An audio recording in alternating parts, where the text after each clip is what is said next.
Hello, my name is David Runcorn, and I have just written and published a new book. It's published by SPCK. It's called Love Means Love. It's about same-sex relationships and the Bible, and I'd like to briefly tell you a bit about it.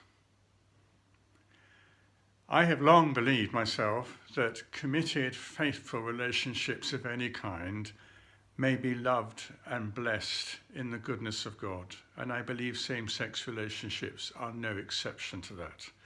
But I recognize that I am part of a very conflicted church on this subject, and that includes some of my closest friends.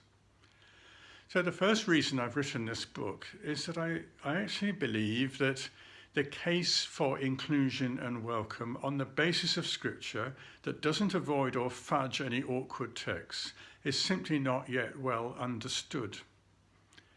I'm also concerned that trusting open places for having these discussions are not around as much as they need to be, and people are carrying questions that they have nowhere yet to take.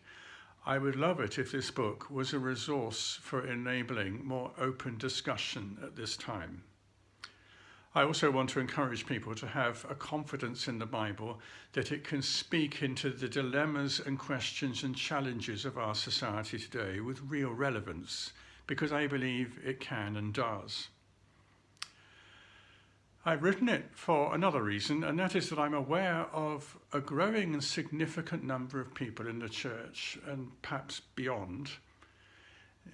They are people for whom the Bible is absolutely central, but they are struggling with or can simply no longer hold the traditional teachings of the Bible as they've heard it taught in relation to sexuality and homosexuals, teaching that has always pointed towards condemnation and judgment.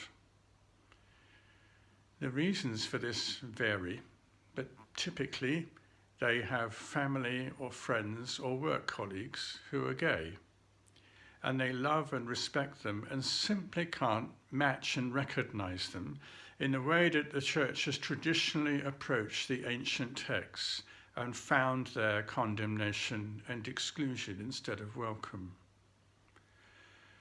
They often feel quite guilty about this, but they're doubting the Bible.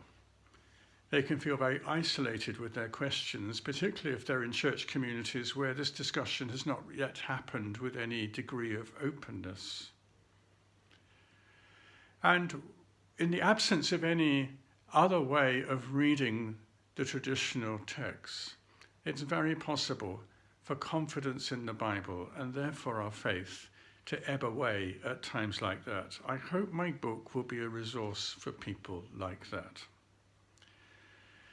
There's no doubt that these are times of huge challenge for the church, and it is doing enormous damage to the witness of the church and to the place of the Bible that we remain so stuck and unable to move forward positively on this subject.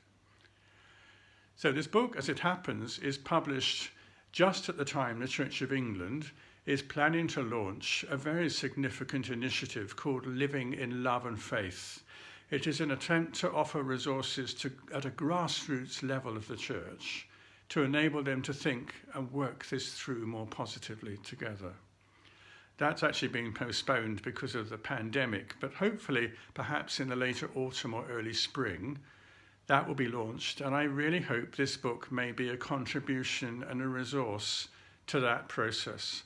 And may I encourage you when it comes, if you have the opportunity to engage with the material, it's really good and helpful, and I really encourage you to play your part in it. We've not been here before. We need to find a way of talking about this and exploring it with open Bibles in love and not anxiety and fear.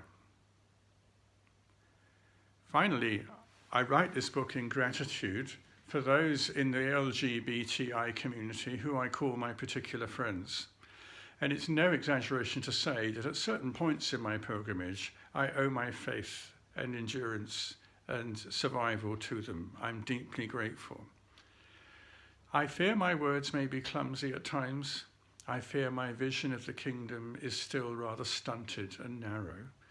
But I would love it if this book was a companion for those of us travelling together towards a new community of welcome, inclusion and blessing, the community of Christ, where love means love. Thank you.